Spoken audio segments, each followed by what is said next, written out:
A very good afternoon to all of you. Hello, Pranam.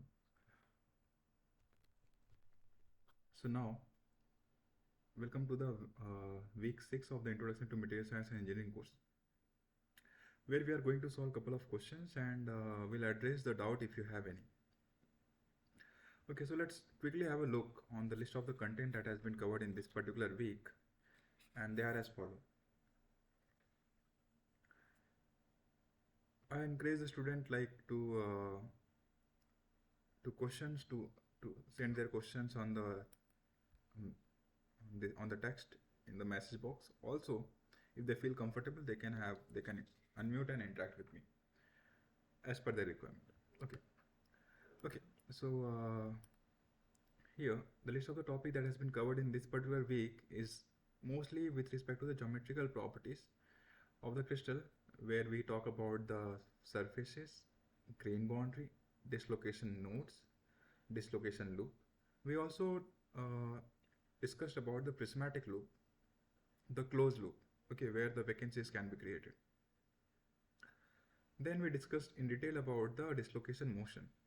Dislocation can show the glide, climb, and also the cross slip, right? These three motions we have discussed. Then the surfaces and the interface, we saw what is a heterogeneous interface, what is a homogeneous interface, homo interface, those things and all. Then later on, free surfaces or the external surface of the crystal that we have discussed. Stacking fault, twin boundary, grain boundary, and then at the end we discuss about the small angle symmetric tilt boundary. Okay, so let me know if you have any doubt in this list of the content that has been covered in the week 6. Before I go ahead and solve questions, if you have any doubt in this particular content that has been covered, please let me know. If not, let's move ahead to the question number 1. Good afternoon, Omkar. So here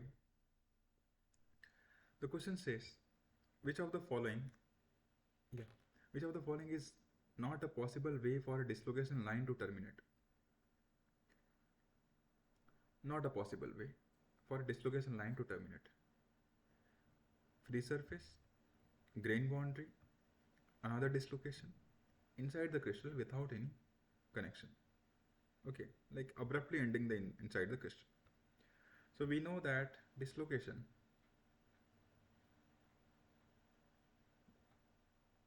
option D, right? Very good. Surface is possible. Grain boundary also, it's a defect, and a defect can end on to the another defect. Another dislocation is also a defect, or one dislocation can end on the another dislocation. Let's say dislocation 1 is this, dislocation 2 is this, dislocation 3 is this. So this is the node, and at this particular node they can end. Okay, so C is also there. So inside the crystal without any connection, it is not possible way for the dislocation to end, right? Great. If any doubt, let me know. If not, let's move to the next part, question number 2.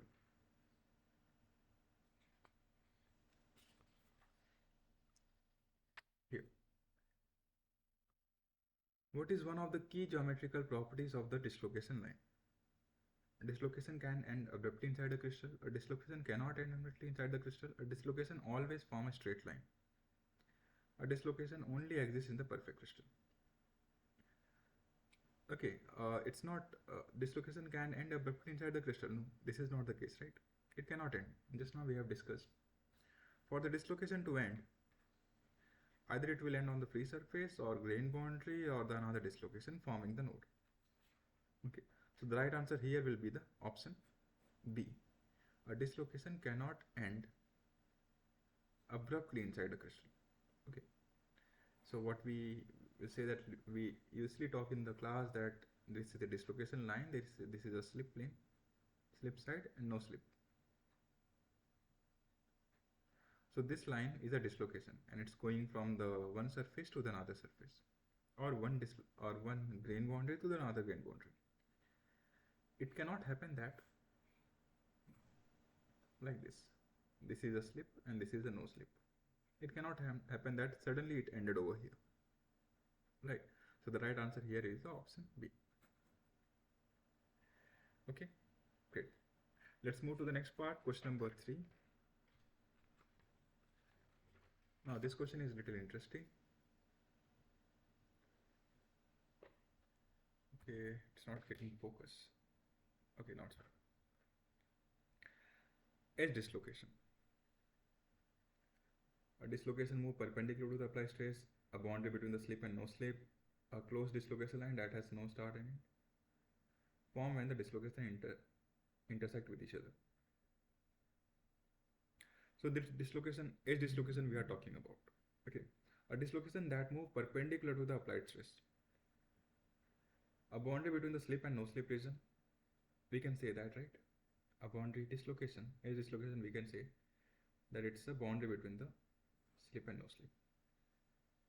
Screw dislocation. What about the screw dislocation? See, we have learned in the class that for the edge dislocation,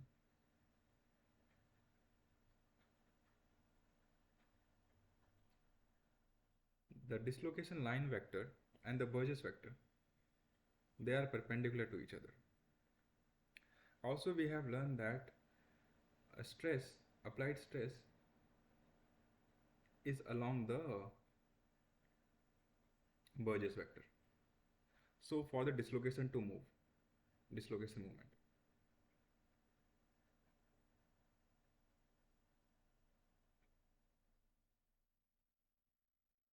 while for the screw, we know that they are parallel. And here, the stress direction is perpendicular to the dislocation motion.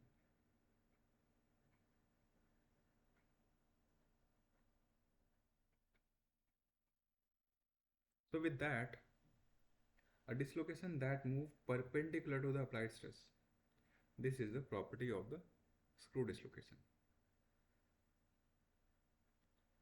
Right?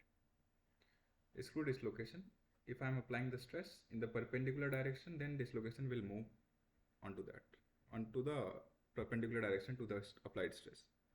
While for the edge dislocation, the direction in which the stress has been applied, the same direction will be the dislocation moment. Okay. Instead of perpendicular, I write parallel. It will be also come to the edge dislocation. Okay. One can also say that for this also, screw dislocation also, option B will be the right answer. A boundary between the slip and the no slip region. Okay. Now, dislocation node. Among C and D, which one will be the right answer? Dislocation node. A closed dislocation line that has no start or end, a form when the dislocation intersect with each other. For the dislocation node to form, we have one dislocation, and on that particular dislocation, another dislocation will come. It will end over here, let's say. Okay, this is forming the node. So the dislocation node is the form when the dislocation intersect with each other.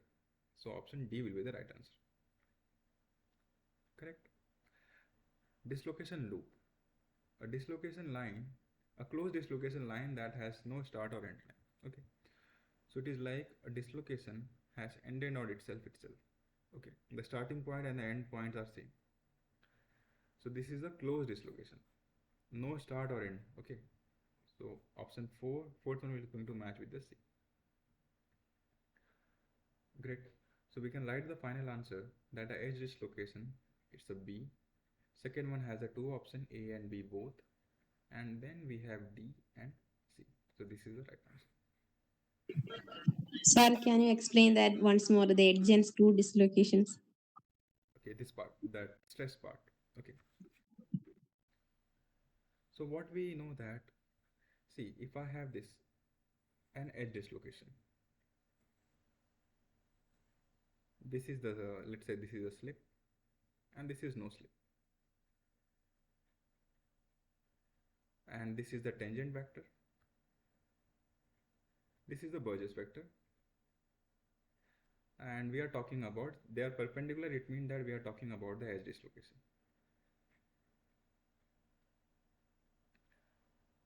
So now I'm applying the stress, shear stress. So now what will happen, that we saw in the class that we have a dislocation line. It's like the extra half plane. So when we are applying the stress, let's say we are applying the stress like this line will break, will match with this, and this will become the like this. This will be like a new dislocation. So another our steps will, it will keep on creating the step. So what we did, we applied the shear stress. Applied the shear stress, and the dislocation is moving along that particular direction itself. So dislocation movement is along the direction of the stress. So here we can say that the stress and dislocation moment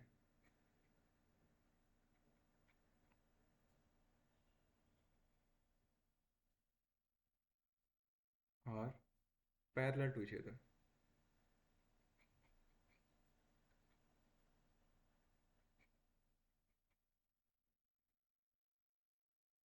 It's like this. While if we are not talking about the edge, if we are talking about the screw dislocation, here the things will be different. You are applying the stress while the dislocation is moving perpendicular to the applied stress. Okay, so dislocation moment is perpendicular to the stress vector.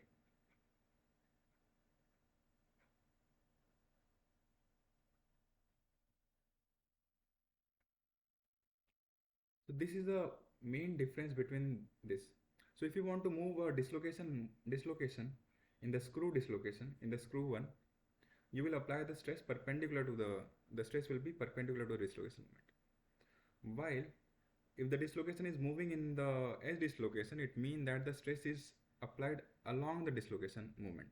Okay, so this is the way the edge and the screw dislocations vary from each other in under the application of the stress. If your movement is along this direction, let's say, if your movement is along this particular direction, this is the dislocation moment, and I'm talking about the screw dislocation, so I know that the stress will be perpendicular to this. While if I'm talking about the edge dislocation, if my dislocation moment direction is this, then this is the dislocation moment, so my stress direction will also be along this.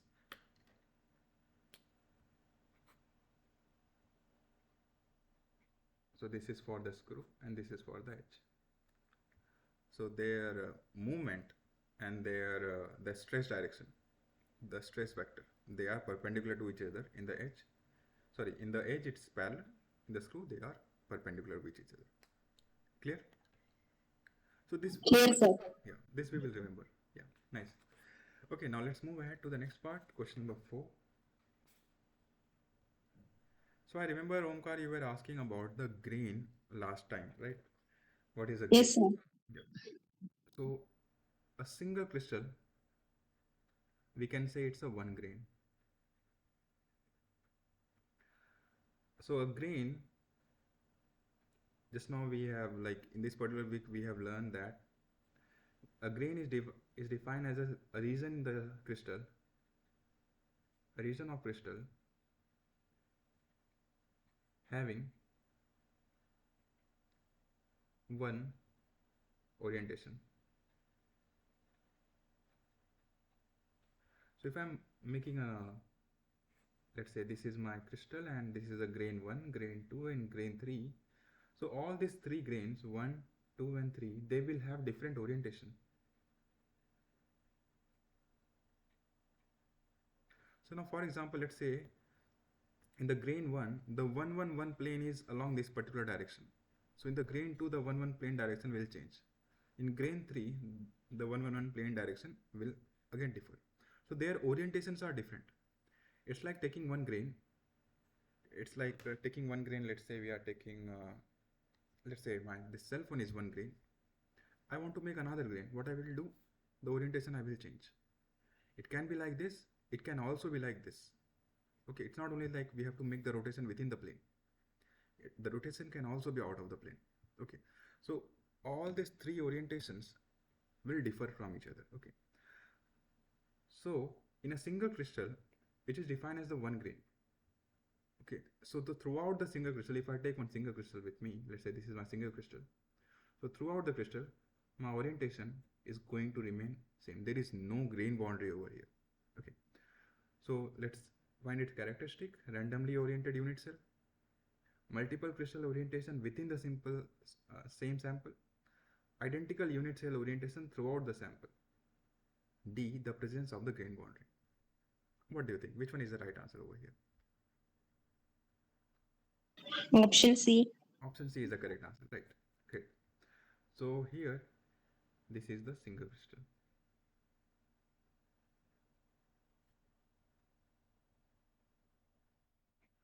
Option B, multiple crystal orientation within the same sample. So this is what the polycrystal. It's not the single crystal, it's a polycrystal.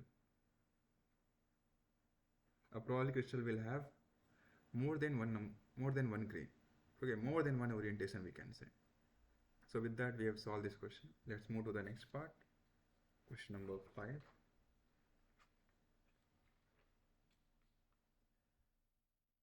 Yeah, so now we can easily answer this. A polycrystal sample consists of which one?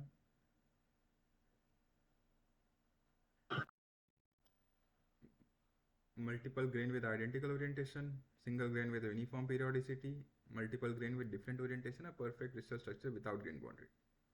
Multiple grains with the different orientations. Yeah, it's the option C. So this is our polycrystal. Now if we see properly, like if try to focus on the B and D, the single grain with a uniform periodicity, this is nothing but a single crystal. A perfect crystal structure without grain boundary, this is also nothing but a single crystal. So both are same only, right? Okay, with that we have solved this question number 5. If any doubt, let me know. If not, let's move to the next part. Question number 6. Question number 6 say, why can't dislocation line cross a grain boundary? We saw that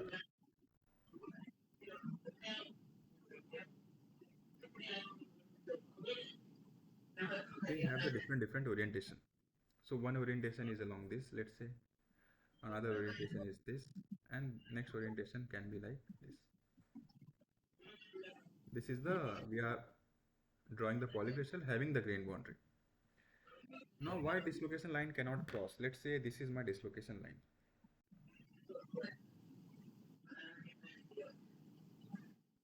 So dislocation was moving along this particular direction, along this, let's say. But now what it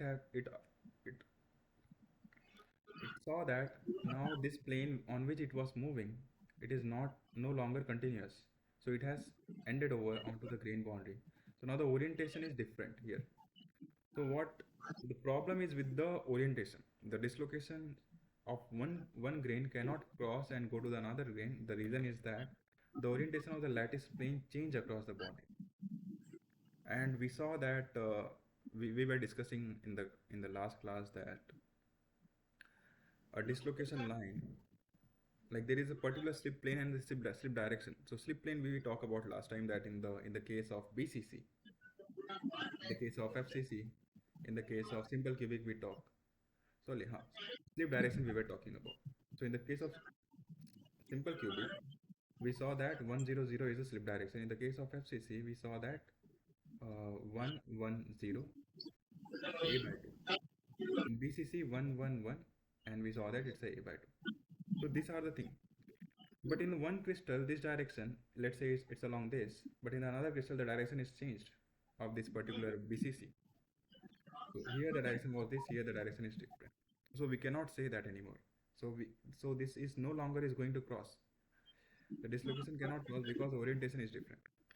So here the right answer is Option A. option A. Okay. Option B, let's see what it is. Dislocation only exists in the single crystal. No, it can exist in the polycrystal. To be larger extent, it exists in a large amount in the polycrystal. Grain boundary repel dislocation. No, this is also not the case. Grain boundary dissolved dislocation. This is also not the case. So option A is the right answer. Let's move ahead. Question number 7. Dislocation node.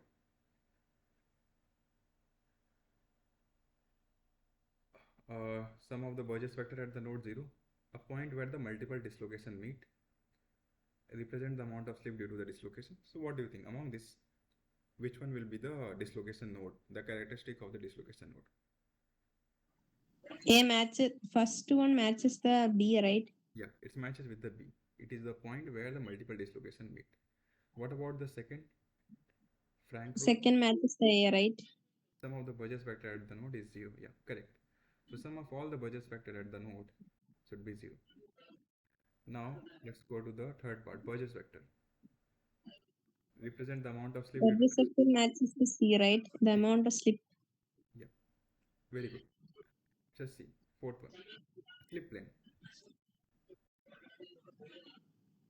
A crystallographic plane where the slip occurs. Yeah, option E. Now only the fifth one, the tangent vector is left. That matches the D, right? Yeah. So all the vectors would be taken in or out of the node. So this is the tangent vector convention. So we saw that last time.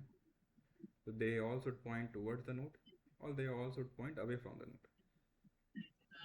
Okay, great. Let's move to the next part, question number 8. This question is based on the Frank rule. 3 dislocations on the slip plane intersect at the node in CCP crystal. T and B are given to us. Okay, so this is the first dislocation, second dislocation, this is the third dislocation. Find the nature and the Burgess vector of the third dislocation. For the third dislocation, only the tangent vector is given to us. Burgess vector is not given to us. Okay, so we need to find the Burgess vector. Also, we need to talk about the nature of the dislocation, whether it is a screw, whether it's an edge, or whether it's a mix. So we know, like, what has been given to us is that B1, it's like first dislocation, B2 second dislocation, and B3 third dislocation, they meet at the node. One information we know, sum of all the Burgess vector should be 0. So it implies that B1 plus B2 plus B3 should be equal to 0. B1 we know, B2 we know, we can easily find the B3. So B3 will be equal to the negative of B1 plus B2. Now let's quickly find it. It's a minus. We'll write the B1, 1 bar 0 divide by 2 plus B2, 0 1 bar 1 divide by 2. Let's see the answer. Divide by 2, 1 0 it's 1 1 bar it's 2 bar, 0 1 is 1. So we got this. So this we have found the B3. So B3 is equals to the, again we'll write in the same notation that was given to us, 1 2 bar 1 divide by 2. So we got B3. So B3 we found. Our one of the task is done. Next task is we have to find the nature of the dislocation. Whether to find the edge, whether it's edge or whether it's screw, what we have to do, Omkar? Last time we did something like this. We have T, we have B. What we can do? So what we have to do is we have to find the, what we have to do is here we have to find the angle between the T and B. So we know that T vector dot B vector can be written as T B mod cos theta. Okay, let's try to do the dot product of them. 1 bar with 1, what it will be equal to, it will be equal to the 1 itself. 0 with 2 bar will be 0. Sorry, 1 bar with 1 is minus 1. And 1 with 1 will be the plus 1. So what we found, that dot product is nothing but is coming to be the 0. So 0 is equal to the mod of T, mod of B, cos of theta. So from here we can say from here that our cos theta is coming out to be the 0. So theta is 90 degree. It means that theta is 90 degree, T and B, they are perpendicular to with each other. So now can we comment whether it's which type of dislocation it is? What is the nature of the dislocation? It's an edge one, right? Yeah, it's an edge. So it's edge dislocation. Because the angle between them is 90, T and the B are perpendicular with each other. If they are equal to the 0, then in that case we'll say it's a screw dislocation.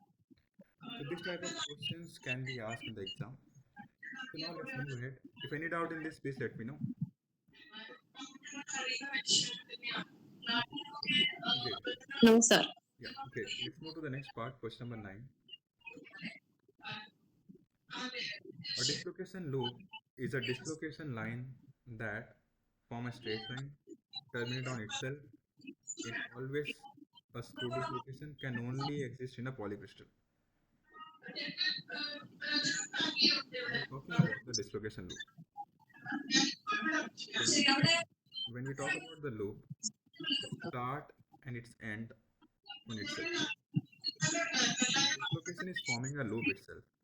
So the starting point and the finishing point, they are exactly same. So it terminates on itself, right? Yeah, it's option B. It terminates on itself. So while if we talk about the edge, if we are talking not about the loop, if we are talking, let's say grain is there, it's going from one grain to the another grain. So in that case, it's not terminating on itself. It's starting from one grain boundary, it's terminating to the another grain boundary. Okay. So we'll remember this loop is terminating on itself.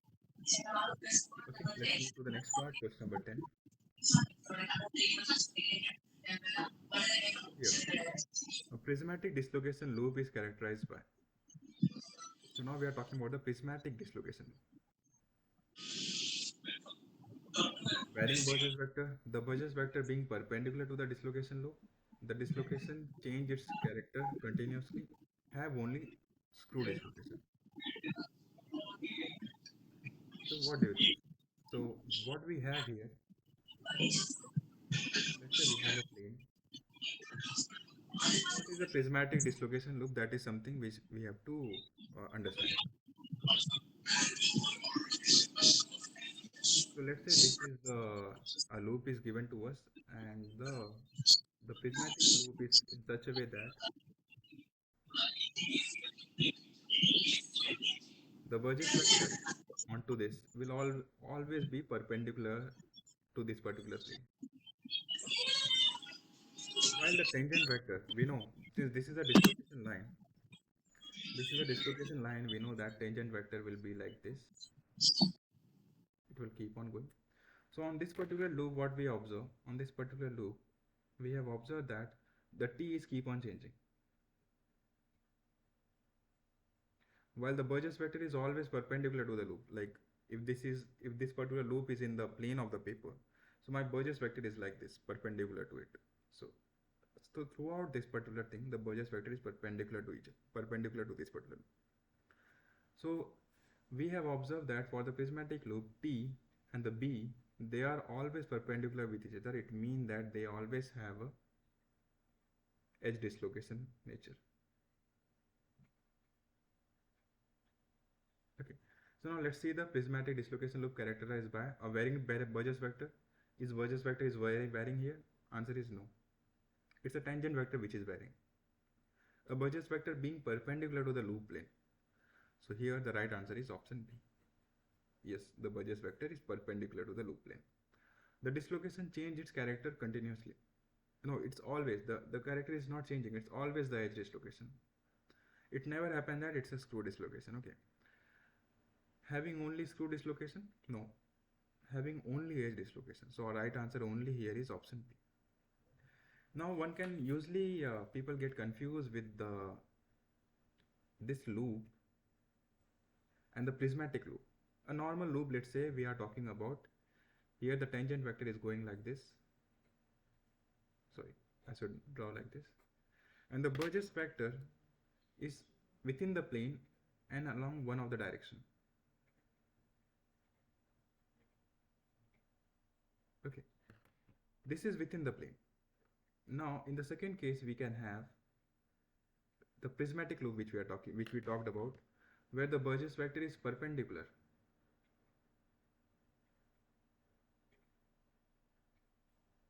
throughout the plane. So between these two, what here the tangent vector is again tangent vector is always along this particular along the dislocation loop. Here one thing is very clear, that T is always perpendicular to the B vector. This is something which we call the prismatic loop. Here the nature between the angle between the Burgess vector and the tangent vector, here it's 90 degree. So here it's a pure edge. Here we observe that the Burgess vector is still again along this particular direction within the plane, and the tangent vector is also along the same direction. So here we can say it's a screw nature. Their angles are 90 degree. Here again it's a edge. Right. So here we are, and somewhere in between we can say that it's a mix. Somewhere between the edge and the screw we can say it's a mixed nature. So in the case 1, here the nature, the character of the dislocation loop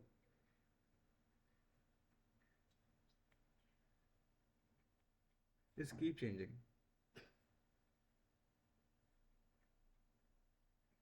From edge to screw to mix, and then again edge. Okay, so like this it's changing, while here the character is fixed. It's always the edge.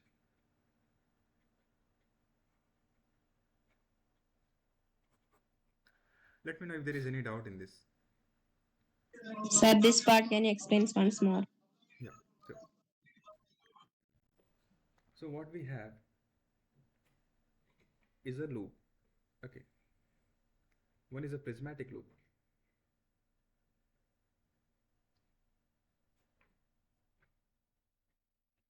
Let's say this is our plane.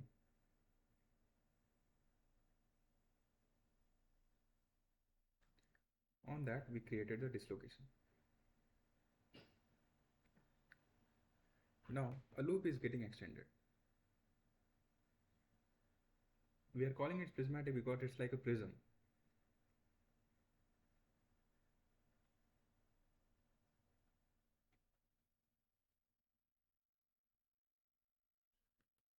The tangent vector, we know that it's always be along the dislocation line.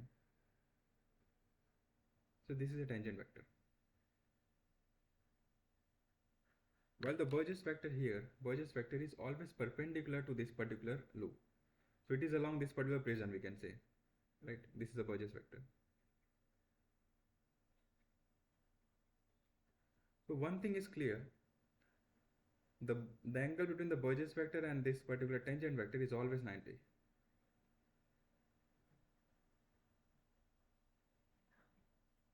Right. So it's always 90 because the Burgess vector is along the direction of this particular, we can say, the cylinder. Okay. So here we are saying that tangent and Burgess vector, they are always perpendicular with each other, so they are leading to the edge dislocation.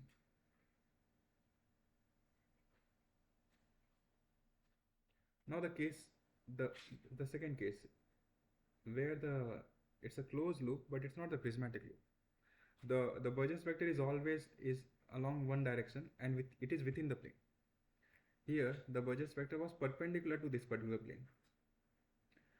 In this case, the Burgess vector is within the plane, and the direction is like this.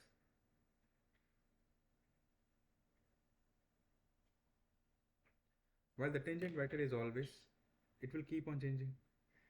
It's along the dislocation line.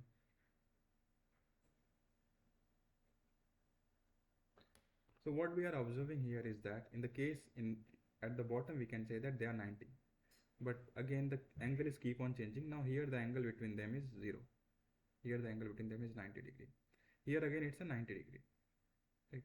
Then again it came 0 or 180, one can say. So here we are saying that the angle between the Burgess vector and the tangent vector, they are keep on changing. They are neither perpendicular, they are not parallel always. They are always oscillating between the perpendicular and the parallel. So here we have observed that here in this particular case where it is 90 at the bottom case, it's the edge dislocation. The nature of the dislocation is the edge. Here the nature of the dislocation is a screw. The angle between them is 0. Here again it's a 90 degree, so again it's a edge. Between 90 and 0, the angle can be 45, 30, so on and so forth, any continuous path they will take. So between them, the dislocation nature is a mix. So what we have observed in this particular case that the characteristic, the character of dislocation is varying from edge to mix to screw, then again to mix, and then again to edge, and so on and so forth. Okay, they are going like this. While here we have observed that the Burgess vector was always perpendicular. So here the character of the dislocation is fixed.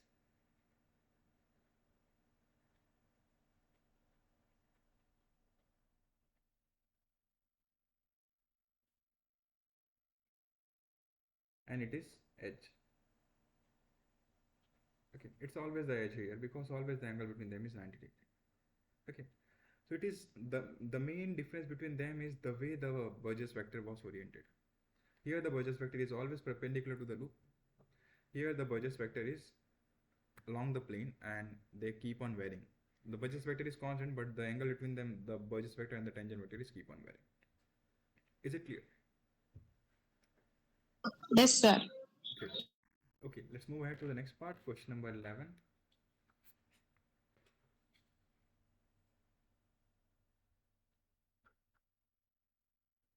Edge dislocation. Burgess vector perpendicular to the tangent vector, Burgess vector parallel to the tangent vector. What do you think? Perpendicular to tangent vector. Yeah, it's option B. True dislocation. Matches option A. Option A, parallel to the dislocation. Third one, mixed dislocation. C, D, or E. What do you think? Combination of edges and commands. Yeah, it's a combination of the edge and the screw, right? So the option D is the right answer here. Fourth one, prismatic loop. Burgess vector perpendicular to the loop plane. Yeah, it's option A here. It will always be perpendicular, while the vacancy one which we talked about over here, the Burgess vector is keep on changing. While for the prismatic loop, we have observed that the Burgess vector is always perpendicular to the tangent vector. So now let's go to the last part, vacancy. Matches option C. Yeah. So vacancy loop will form when the vacancy contains in the closed packed plane. Okay. So this is entirely the vacancy. There is no atom here. They are forming the vacancy. So fifth is matching with the C. Let's move ahead to the next part, question number 12. Question says, what type of dislocation can undergo cross-slip motion? So let's go over the question. When we are discussing about the dislocation motion,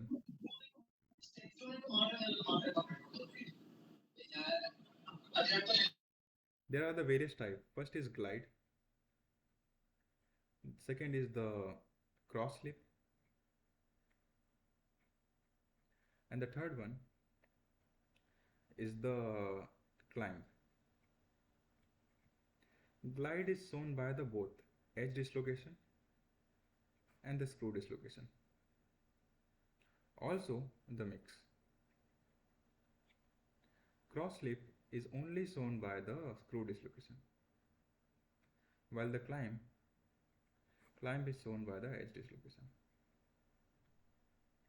So these are the things that we have to remember, and we have learned in the class that how the motions are going. Okay, so the glide is shown by the all of them, but cross slip is only by the screw, and the climb is only by the edge. So now the question says, which type of dislocation can undergo the cross-slip? So we already know the answer. Slow dislocation. Slew dislocation. Option B is the right answer. So this and this we can eliminate. Let's go to the next part. Question number 13. In glide motion, the motion of the edge dislocation occur perpendicular to the Burgess vector, parallel to the Burgess vector, randomly in any direction, none of the above. Perpendicular to Burgess vector, right? Perpendicular to the Burgess vector, we know. Very good. So what we have observed that, so in this particular system, this is a Burgess vector, and this will break, this will connect with each other, this, and the dislocation has moved by this much amount. So the Burgess vector and the dislocation motion are along the same direction. So the in the glide of the edge dislocation, the motion of the edge dislocation occur parallel to the Burgess vector. Yeah. So this is the Burgess vector. So it will occur along this particular same direction itself. So see, maybe a little bit confused right now, but now we can clearly say that. So this is my Burgess vector. Extra half plane. This is my Burgess vector. Now what I did, we cut this particular part and we connected with this, and this is now dislocation line. So now what happened? Something like this happened.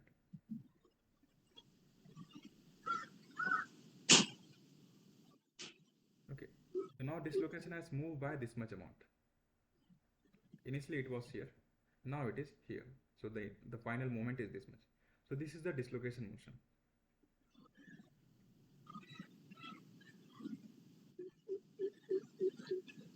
And dislocation motion, we saw that it is along the Burgess vector. So the direction of the motion is same. So in the case of edge, Burgess vector and the dislocation motion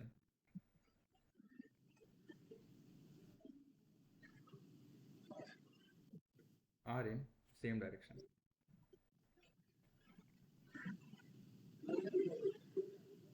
So here the right answer will be the option B. So glide motion, the motion of the edge dislocation occur parallel to the Burgess vector. Okay. And it will be also, okay, let's go to the next question, then we can discuss more things. Any doubt in this, Omkar? Sir, once more, can you explain that? Motion part, yeah. Okay. Let me take the help of the, where is the,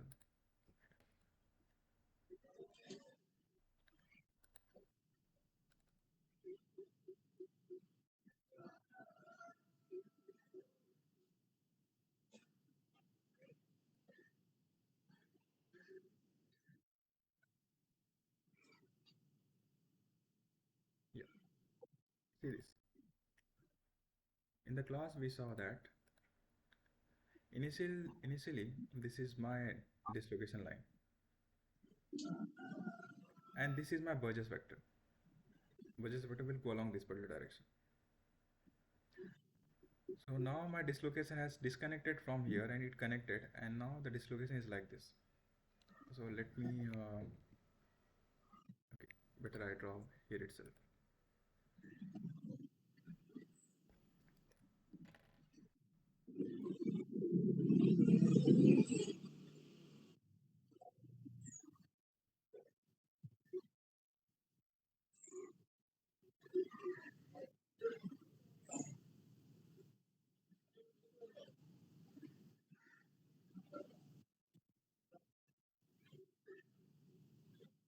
We know that this is the edge dislocation.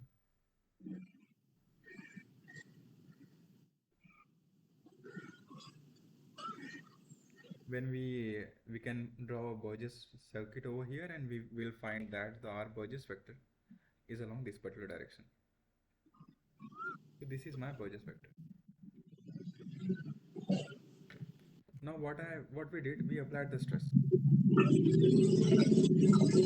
Let's say we applied the shear stress along this particular direction. What we observe that Now this dislocation will match with this, and this will be the leftover part. So how it will look like? Let's say 1, 2, 3, 4, 5, 6, 7. Now this 4 is going to be complete, and the fifth one is going to be left. This is 5, this is 4, 3, 2, this is 6, and this is 7. So what we saw that the dislocation which was at the 4, which was somewhere over here, now it has shifted to the 5. Now what will happen? So the amount of shifting is, the direction of shifting is this particular, right? Now let's move ahead. Let's again let's break one more bond. Now 5 is going to match, is going to complete the dislocation, and the dislocation will shift to the 6. So here what we can say that, let's say this is my 6, 7, 5, 4, 3, 2, 1. So now here the dislocation was along the 5, somewhere over here, but now it is shifted to the 6, so it moved by this amount, this much, and again the direction of the shift is this. So here we observe that when it was moved from 4 to the 5, the direction of the shift was along this particular direction. Again, when we move from 5 to 6, again the direction is like this. So what we have observed, it is moving along the same direction as the Burgess vector. So in the case of edge dislocation, the dislocation moment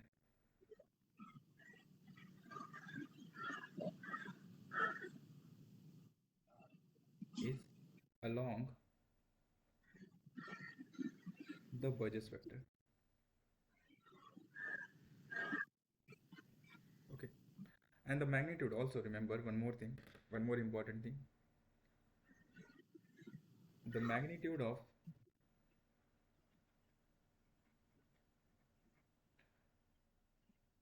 dislocation moment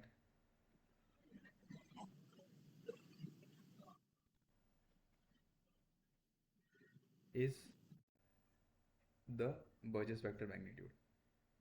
So it will move by this particular amount, the amount of the Burgess vector, and it will move in the same direction as the Burgess vector. So this is for the edge dislocation. So we have observed that the dislocation Burgess vector moment, sorry, the direction of the Burgess vector and the direction of the dislocation moment, they are exactly same. They are parallel with each other, right? Is it clear, Roshan? Yes, sir. Okay. So we were solving the question for this one. So in the glide motion, we just now what we discussed is about the glide motion itself. The motion of the edge dislocation occur parallel to the Burgess vector. Very good. Let's move ahead. Sir, glide motion occurs in which screw or edge? Yeah. So we discussed this part. Let's have a, where is that paper? Here. So the glide will occur for all of them: edge, mix, screw. Okay. Okay, sir. Cross will happen only for the screw, while the climb will happen only for the edge. Okay. We'll remember this part. This is very important. Let's move ahead to the next part, question number 13. Oh, sorry, we have done. So the parallel to the Burgess vector, the glide motion of the edge dislocation. Sir, if it's saying that it's for screw, then it will be perpendicular, right? Now, yeah. So for the screw, the Burgess vector and the moment, they are perpendicular with each other. So with that we have discussed, right? So now what we can see that where I wrote, yeah, the dislocation moment is along the Burgess vector. This is for the edge. Now for the screw, they will be the perpendicular. So Burgess vector and the dislocation moment, they will be perpendicular with each other. Okay, that will remember. Okay, Roshan. So it's clear the question number 13? Yes, sir. Yeah, great. Let's move to the next part. Question number 14. So the thing which we were talking about, the screw motion, it is over here. The motion of the screw dislocation under the shear stress is Perpendicular to the plate stress. Perpendicular to the applied stress. Very good. Right. So, so it's perpendicular to the applied stress. And we also know that the tangent vector and the Burgess vector, they are parallel, and the stress, we know that it's a perpendicular to the Burgess vector. It's a the dislocation moment is a perpendicular to the stress. Okay, so it will be perpendicular to the, what we can say, it will be perpendicular to the Burgess vector. The stress will also be perpendicular to the Burgess vector. That is something which we discussed last time. That in the case of edge, Sir, in this the part, which two vectors you have said that there are two vectors which are always equal, right? So Burgess vector and which vector which is equal in direction? That uh, Burgess vector and the tangent vector, they are parallel with each other, right? In the case of no, screw, sir. In, uh, yeah, in previous pages, you have said that the direction of the Burgess vector and the dislocation moment, right? They are in the same. yeah. So the direction of the Burgess vector and the direction of the dislocation moment, they are same. Here, the direction of the Burgess vector and the dislocation moment,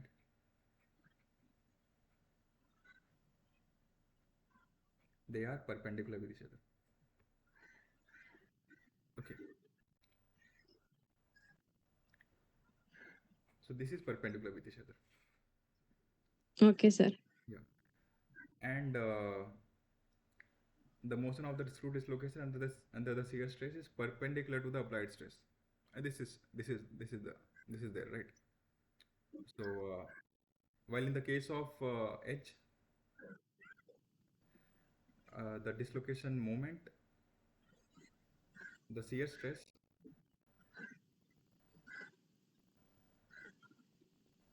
and the, what we can say, that the dislocation moment, so they will be parallel with each other. While for the screw, the shear stress and the dislocation moment, they will be perpendicular with each other.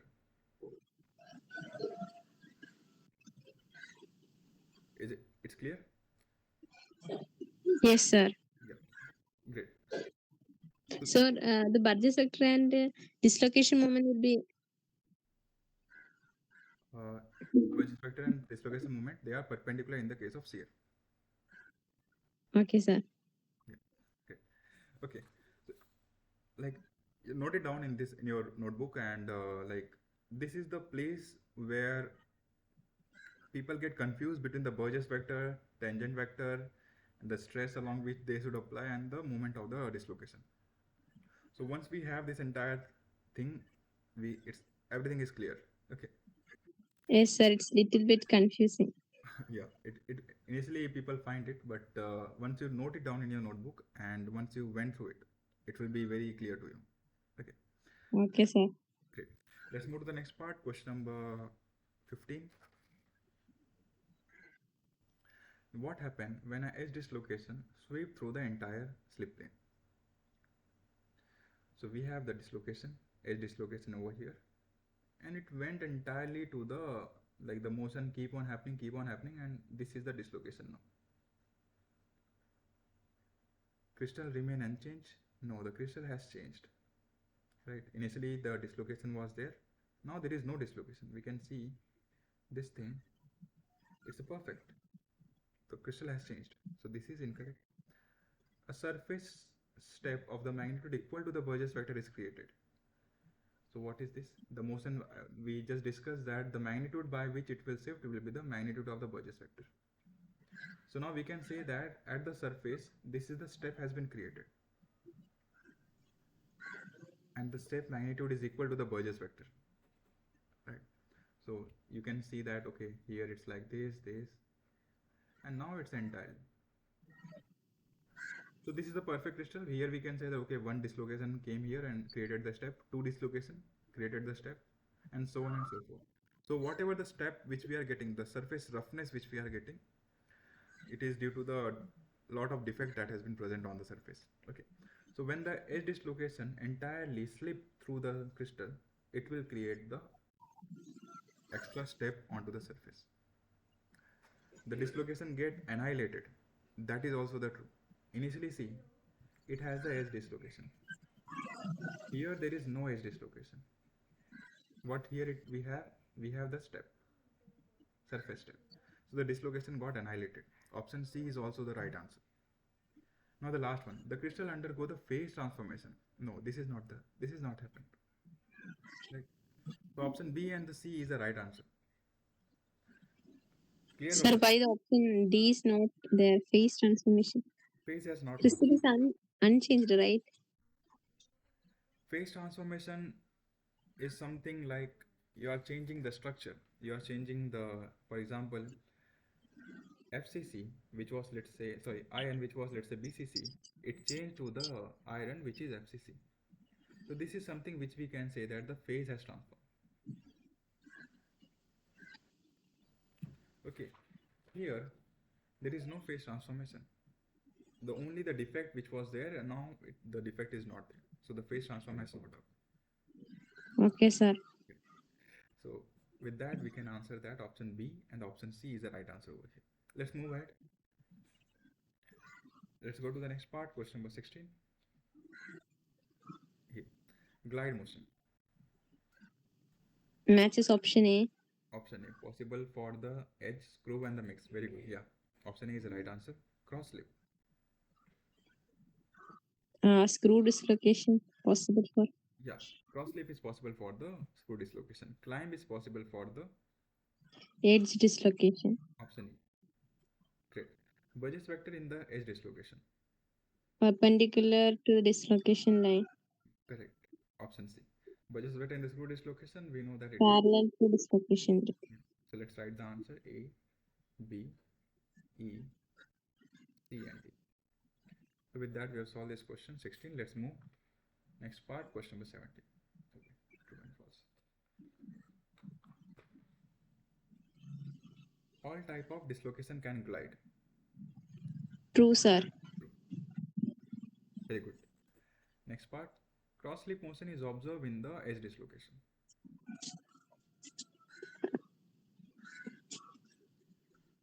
Cross slip.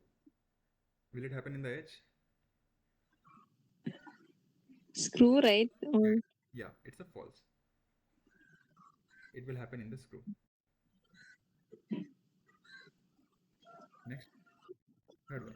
The critical resolve shear stress is a minimum stress required to move a dislocation. We have learned in the class that certain amount of stress is required to move a dislocation. Right. So in the case of edge dislocation, we saw that the dislocation moment will happen when we are applying the shear stress. So from here to here, if you want to go, you have to apply the shear stress. And the critical resolve shear stress is the minimum stress. Like, okay, bare minimum, this much amount of stress you have to supply externally, then only the moment will happen. Answer is? So it's a true, sir. Yeah, it's a true. Very good. Now let's go to that fourth part. Climb motion can occur in both edge and the screw dislocation. False, right? Yeah. Only happens in edge. Yeah, climb will only happen in the case of edge. In the case of screw, cross will happen. And also we can say the glide will also happen. Okay, now in the screw dislocation, okay, fine. In the screw dislocation, the direction of the applied shear stress and the dislocation motion are the same. Applied stress and the dislocation motion are the same in the case of screw. No, sir, right? No, it's a false. So they are perpendicular in the case of screw, while they are Yes, parallel in the case of edge. Very good. Let's move to the next part, question number 18. In a homophase, what remain the same across the interface? Okay, so what do we mean by homophase? First, we have to understand that.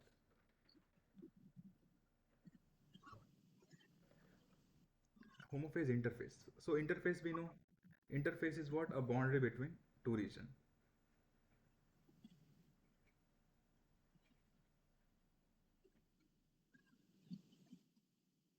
For example, this is my paper is solid, and the just a layer above it, it's a gas. So my paper is acting like an interface. So this is a one of the interface. So so this is my table is made up of the wood. So inside it's a solid, above it's a gas. So the surface, this surface is acting like an interface between the solid and the gas station. Also, you see when you boil a water, you get a air bubble. The surface of this air bubble is nothing but an interface. Interface between the liquid and bubble, we know inside it's nothing but a solid, sorry, it's a gas. So it's between the liquid and the gas. Now, see from this perspective, I have a grain and I have a grain boundary. So this grain boundary is a region between these two grains. So this is also the interface.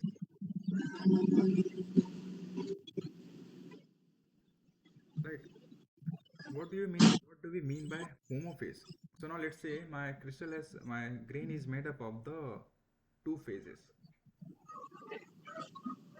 One is the, let's say here I'm at this interface. Here is the alumina, Al2O3 is there. On this side, let's say iron is there. So this is nothing but a heterophase. This is a heterophase.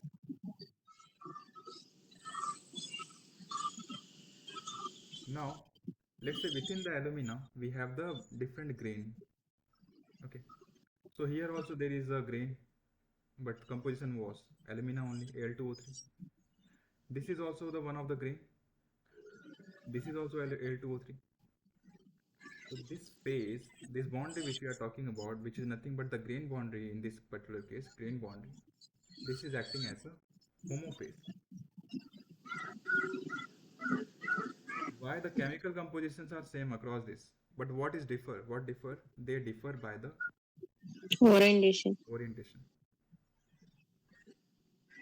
So here the right answer will be the Chemical composition. chemical composition will remain, right? In a homo phase interface, what remain the same across? Crystal phases is also remaining the same because here also Al2O3, here also Al2O3. Okay, sir. What is changing? It's the orientation. Okay. Let's, is it clear? So two answers are correct, right? Yeah, option B and option C are correct. Okay, sir. Any doubt in this, Roshan? No, sir. Okay, great. Let's move to the next part, question number 90. Let's see how many questions I have. I have 25, so 6 questions are left. Sorry, 7 questions are left. Which of the following is a type of homophase interface? Grain boundary, twin boundary, solid gas interface, stacking fault. Grain boundary. Grain boundary is homophase. Twin Tin boundary boundary. is also homophase. Very good. Solid gas interface, It's hetero. it's a head. So it's incorrect. Stacking fault. So stacking fault is also a homophase interface because what is changing across this, across the stacking fault? Near to that, we can say that between the FCC stacking, FCC stacking, we can say it's a HCP stacking is also coming. Okay, so the structure is changing, but the what is remain constant is the chemical composition. Al2O3 will remain Al2O3 whether it's a stacking fault is there or it's not there. Clear? So Yes, sir. yeah, with that we can say the option A, B, and D all are correct. Good afternoon, Sneha. Yeah, so this question is clear. If let's move to the next part, question number 20. Here we have to do the match the pair. First one, stacking fault.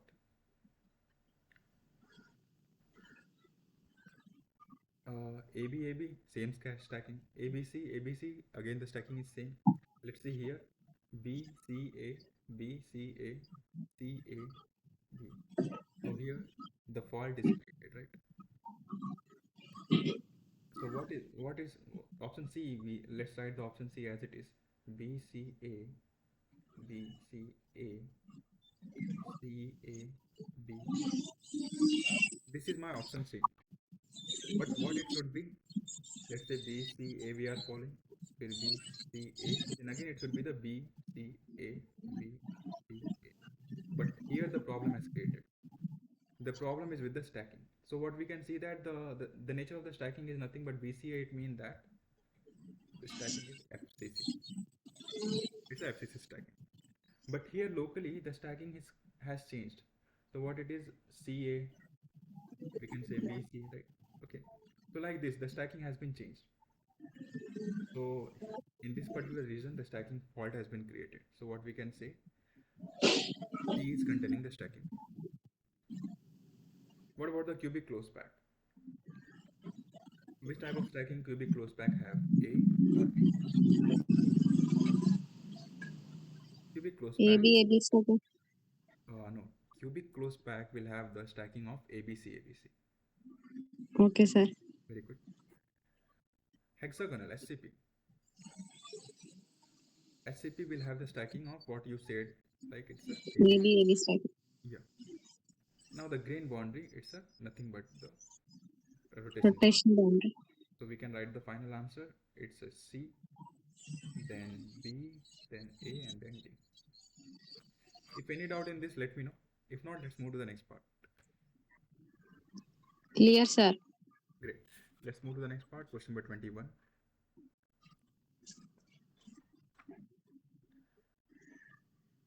Stacking fault change the overall orientation of the crystal.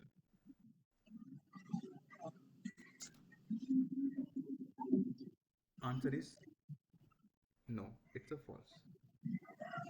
Let's say I'm having ABC, ABC. Now instead of A, I'll skip the A. Here the stacking is ABC, ABC. Here again the stacking is ABC, ABC. So overall the nature of the stacking and the orientation remains same. Locally only, the problem is locally. Okay, saying that overall orientation will change, no, it's a false. Local orientation is little bit the issue. Now let's go to the next part. In stacking fault, a single plane is displaced, causing a sequence disruption. Single plane, for example, here in this case, here it should be the A, right? But it was not there. One single plane has missed, and this has causing the sequence of disruption. This is the right answer. This is true. Remember in our last week we discussed that slip was happening. If slip is happening by the amount of lattice translation, we told that this is the dislocation. If the slip is not the equal to the lattice translation, then it will create the stacking fault.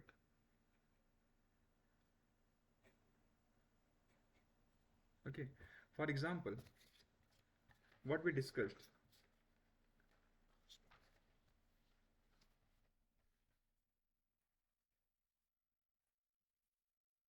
Yeah, see what we discussed over here. We discussed that one dislocation has moved, sorry, this dislocation line has moved from here to here. So this is the entire lattice translation occur. But what will happen if the movement is not completed? If the movement is half, if movement is only this much, if it is not going to the lattice point, in that case it will create the stacking fault. Okay, so a lattice translation will lead to the dislocation. Okay. Okay. Sorry. I misexplained. I was supposed to explain here the partial dislocation instead of I explained the stacking fault. Okay, leave it. Whatever I told right now, it was some other concept. I mixed the two concepts.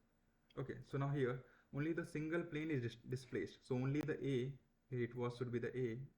Instead of that, it's a B. Only the single plane has displayed and this causes sequential distortion. Okay, sequential distortion is there. Let's go to the next part, C. The stacking fault in CCP close pack result in the local SCP like arrangement.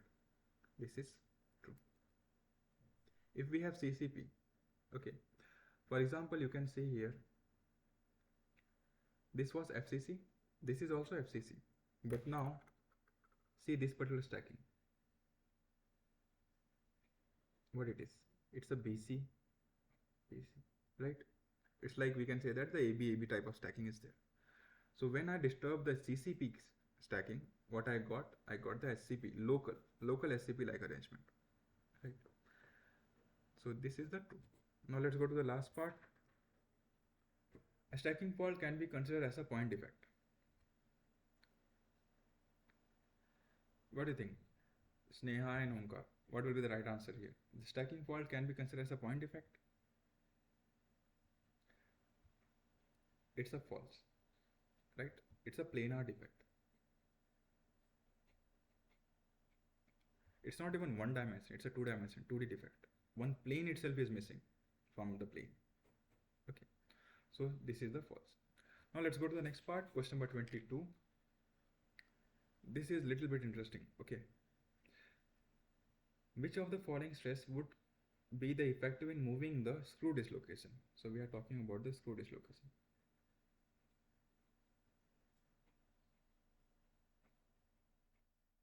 Let's say this is my screw dislocation. This is lying along the x direction. So the dislocation line is along the tangent vector is along the x direction, x-axis. So the Burgess vector will also be, because we know in the screw T is parallel to the B, right? So Burgess vector is also along the x direction. Now we have to answer in which direction we should apply the shear stress for this particular dislocation to move. So now the thing that we have discussed, how we can move the screw dislocation. Screw dislocation.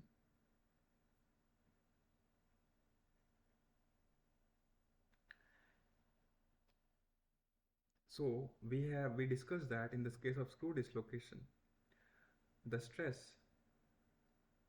applied will be the stress applied and the dislocation motion, they are perpendicular with each other. And the dislocation moment we also discussed in the case of screw dislocation, it is perpendicular to the Burgess vector, right? So this is the Burgess vector. We know this, so Burgess vector is this, so the screw dislocation should be perpendicular to the Burgess vector, which is perpendicular to the x-axis. So the dislocation movement is perpendicular to the x-axis.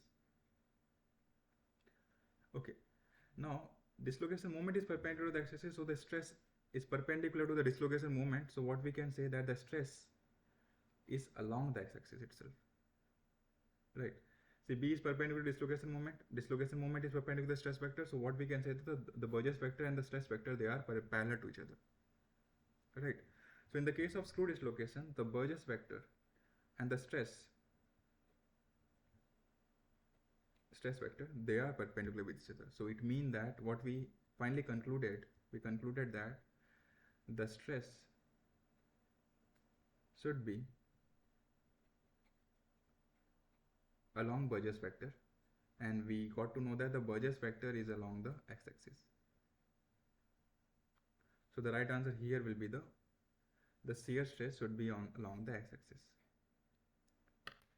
right? So the option B is the right answer over here. Any doubt, Omkar, Sneha, in this thing? Here it will be a little bit difficult to digest in one go. Okay, I also face difficulty. No, great. Okay, let's move to the next part, question number 23. Which of the following defect cannot be present in the single crystal? This is very easy. Which of the following defect cannot be present in the single crystal? Dislocation, interface boundary, vacancy, free surface. What do you think? What will be the right answer over here? Single crystal. In single crystal, we know that a dislocation can be there, no problem. Free surface will always be there. Vacancy will always be there. Okay. The only thing which will not be there is the interface boundary. The answer B, option B. Very good, Omkar. The right answer will be the option B over here. So in the single crystal, interface cannot be there. While in the case of polycrystal, this is the interface. This is the interface. Okay. Interface boundary will be there. Okay, let's move to the next part. Question number 24. Identify the cubic closed pack crystal with a stacking fault. First of all, they told that cubic closed pack. So we know the stacking should be ABC type. Right?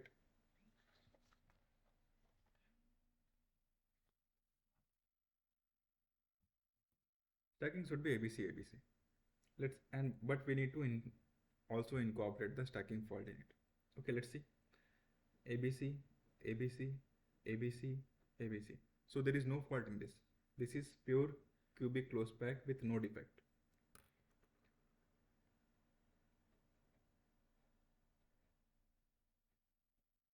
Now let's see the B. AB, AB, C, CAB, again AB and AB. So it's mostly we can say that, see, AB structure. Only the locally ABC is there. So what it means that it is forming the SCP stacking with the stacking fault. Here we can say that it's a stacking fault.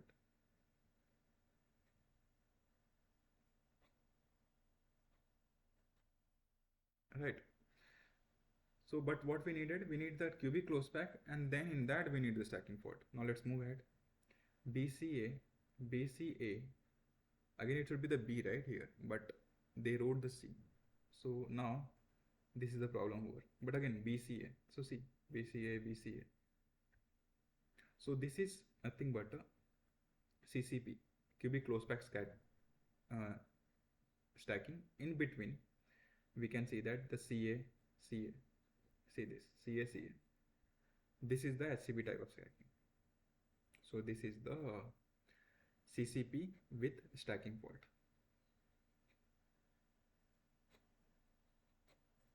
So option C is the right answer. But still, let's have a look on the option D also.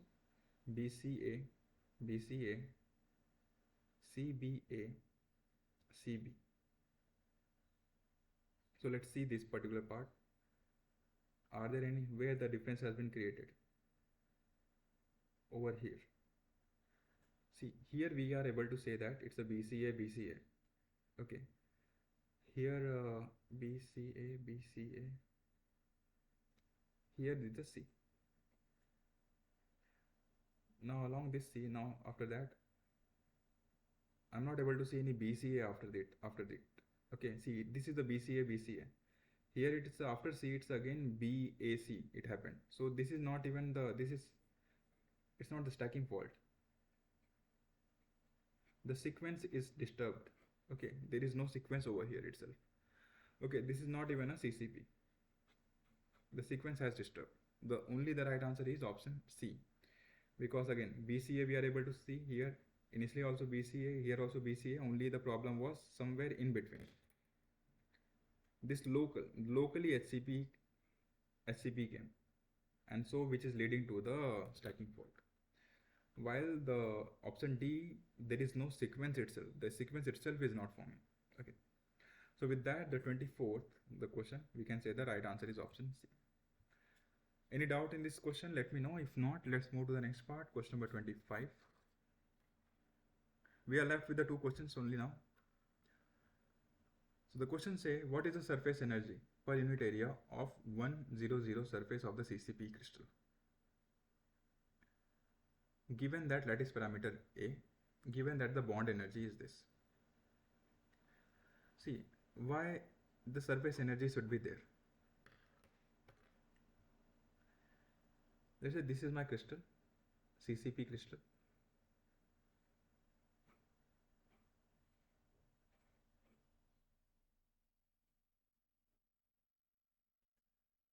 Now here it is translating entirely. Here we are translating entirely, right?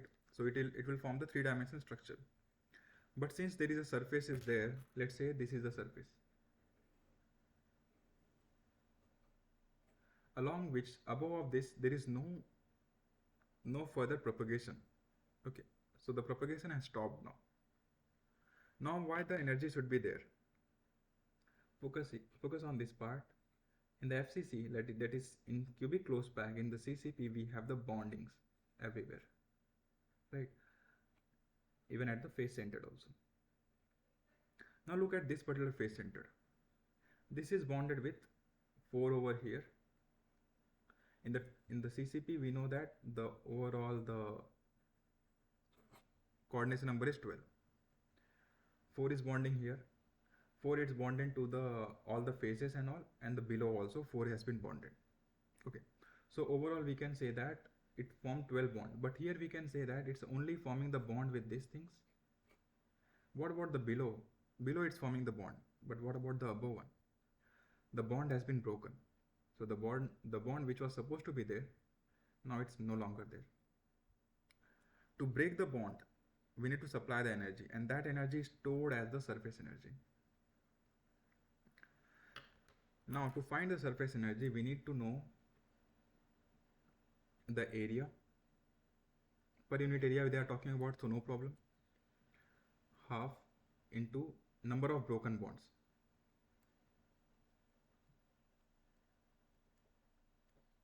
And then we have to find the number of atom per in that particular area, right? So number of atom, and corresponding to that atom number of bond that has been broken. This is for the FCC. So now let's find the number of atom per unit area. What we know, number of atom in per unit area. Let's say this is my area. Lattice parameter is A is given to us. Lattice parameter A. So the entire area, this much area will be nothing but it is a square, so it is a square. Number of atom in this particular area, how much? One atom is this, then another atom is over here, right? But in this particular area, the corner atoms are only contributing 1/4. So this is 1/4, this is 1/4, this is 1/4, 1/4. So overall they will contribute to the 1, right? So the 1 from the corner, 1 from the center. So total number of atom is 2, right? So A divided by, this is the number of atom per unit area. Now we need to multiply with the number of bond that is associated with the one atom. So we know that in one atom, the coordination number is 12. So it is 12 number of coordination number it has. Among that, 4 has been bonded above, 4 bonded below, and remaining 4 which was supposed to be bonded at the top, it is no longer there. So what we will do, we will multiply that, the number of bond broken per atom is nothing but 4. 12 was supposed to be there, 4 has been bonded in the plane, 4 has been bonded below the plane.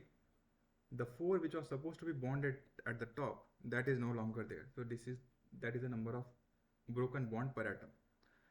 Okay, number of atom per unit area multiplied by number of broken bond, that is 4 into half. Why this half came? Half came because this is the one surface has been created, one more surface has been created, right? So corresponding to this surface, we have will supply half the energy to this, half the energy to the second surface. Now let's try to calculate it. Sorry, and multiply by the number of energy associated with the bond, that is epsilon.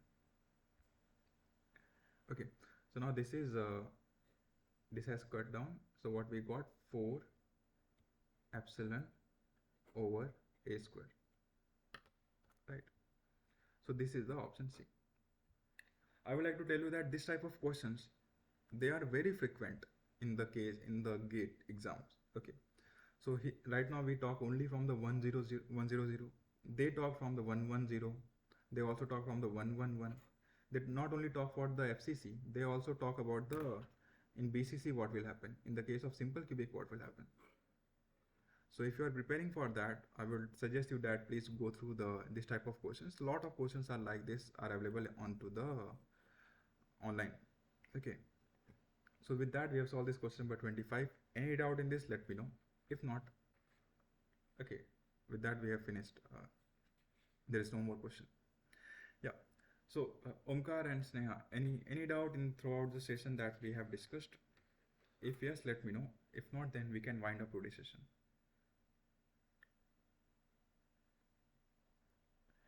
Okay, seems like there is no doubt. There is one changes is been there. Like, okay, for the next week. Next week I am going to IIT Guwahati to attend one conference. So from 5th to the 8th, I will not be there. So next Saturday, I will not be able to take the class. So I would like to ask you, I can take the class on to the next Monday, that is 9th of March. Is it fine with everyone? 9th of March, and I will take the class from 3 to 6 because, sorry, 6 to 8 because I have one meeting before that. So the next class timing 6 to 8 on 9th of March.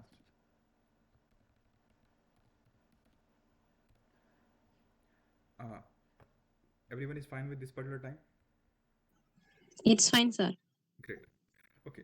So with that, we can wind up today's class, and I hope you are able to solve the assignment question very well. If you face any difficulties, you can let me know. We can discuss in the next class. So with that, we can wind up today's class. Okay. Sir, one more thing. In assignment 5, in week 5, there's a question that what contributes and defect in edge dislocation.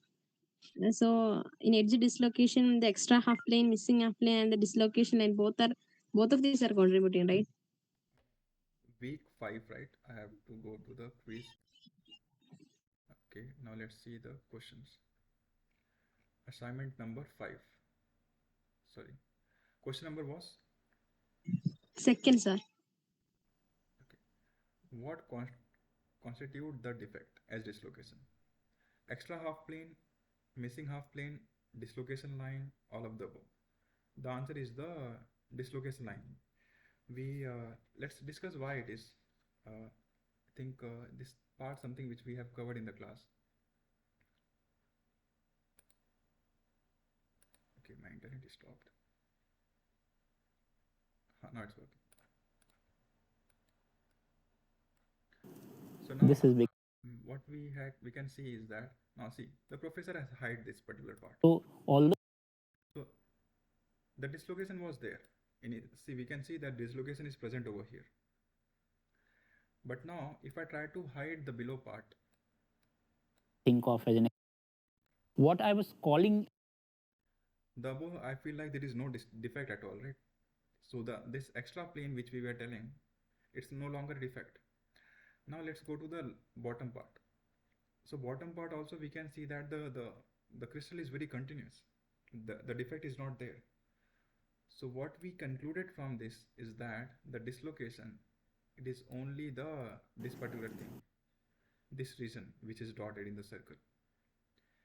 Only the bottom edge of the half plane is the defect, not the entire half plane, right?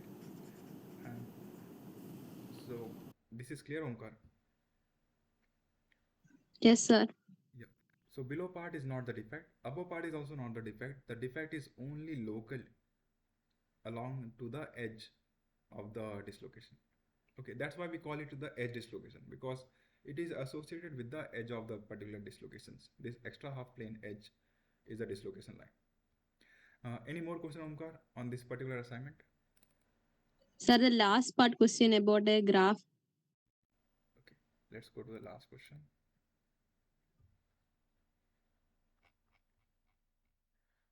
Okay.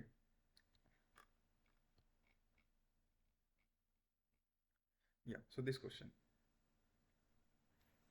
A curved dislocation line AB is there. It formed the quarter arc as shown. At point A, the dislocation line is positive edge with a Burgess vector. Okay. And the tangent. Okay. The nature of the dislocation line at the point B. We have to find the nature of the dislocation line at the point B. Right. So now what we will do? We know that the Burgess vector is not going to change. Burgess vector will remain as it is. So So Burgess vector is along this particular direction, while the tangent vector will keep on changing. So it was like this, then it will become like this, then it will become like this, and it will be like this. Let me take the printout of this, then we can explain it much better.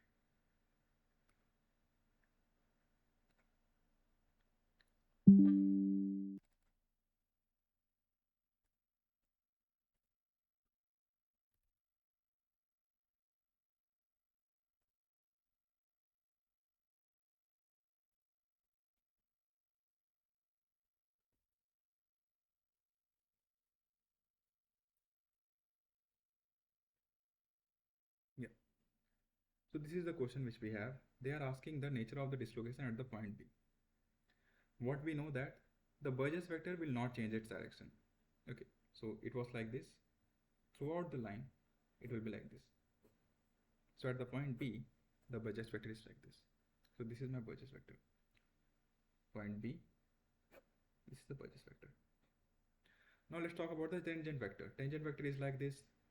So now next it will happen like that. The tangent will be like this. Then again it will be like this, and the tangent vector will become like this. It will keep on moving along the periphery. So this is my tangent vector.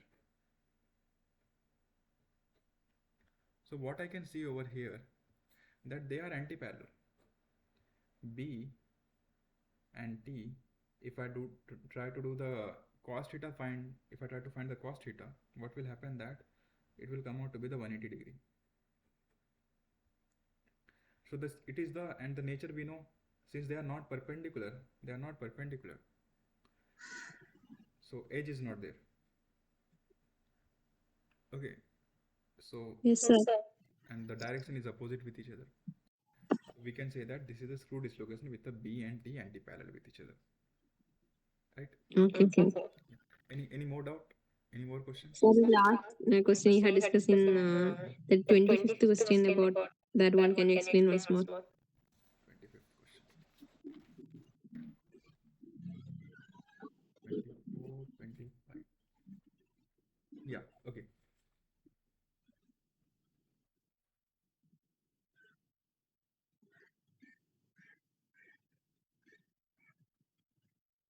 So now what I have is a cubic close pack.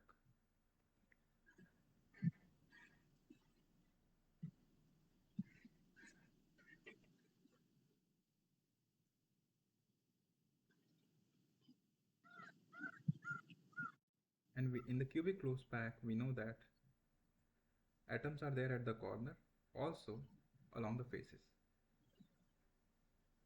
Front also will be there, and back also will be there. We know that the coordination number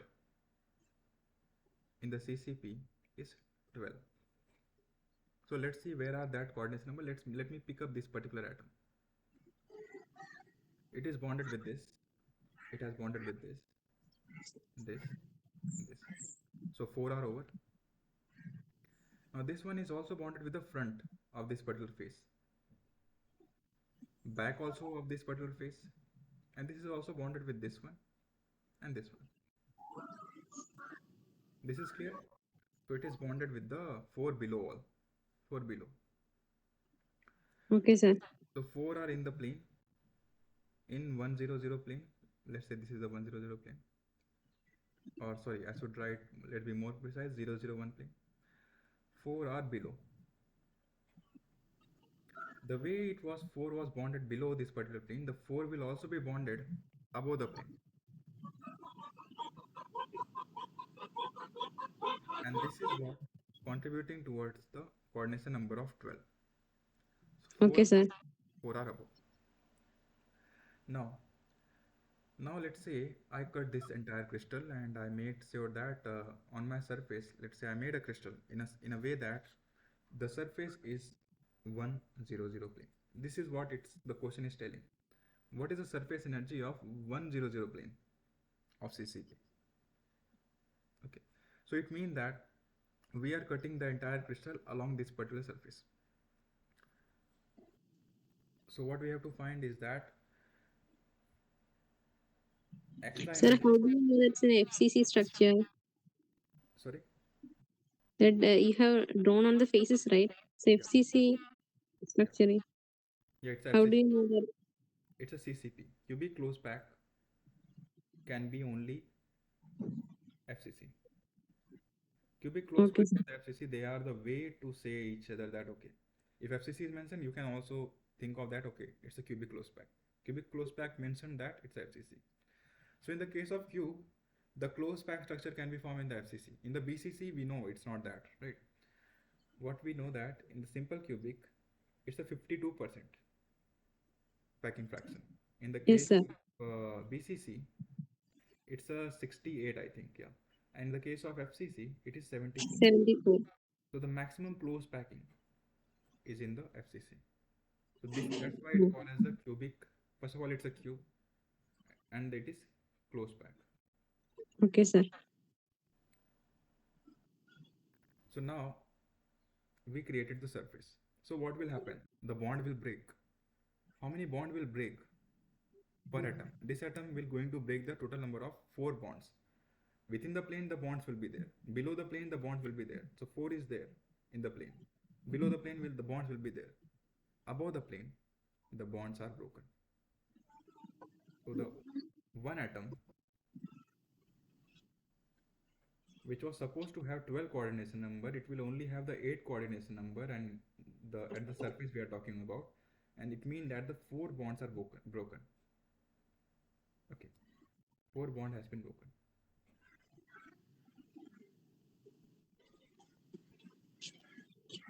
Now this is 4 bond broken per atom, right? We need to find number of atom in this particular plane. Let's say we are talking about this particular plane. What is the area of this particular plane? A square. A square, because this is A, and this is A. So this area is nothing but the A multiplied by A square. So now Okay. this is area. Number of atom in this particular area is how much? 1 is this, and 1 is coming from entirely these 4 atoms. They are to this particular plane. If we see, the atoms are like this. This is contributing entirely to the plane. They are contributing 1 by 4. So 1 by 4 multiplied by the number of atom, that is 4, plus at the center we have 1. So we got total number of atom is 2. So 2 number of atoms are there per unit area. Now how many bonds has been broken per unit area? This is the number of atom per unit area. One atom breaks 4 bonds. So this much area, this number of atoms will break 4 bonds. One more thing has been given to us, it's the bond energy. So this many number of bond has been broken per unit area.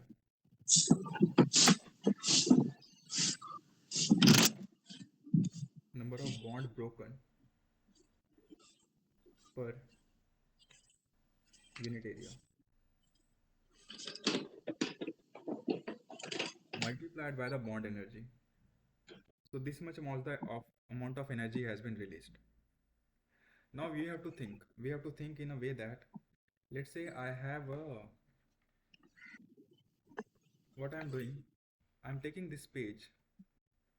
I'm tearing apart. What I did, I created the one surface over here.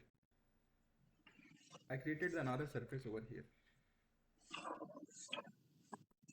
So this surface will have certain energy.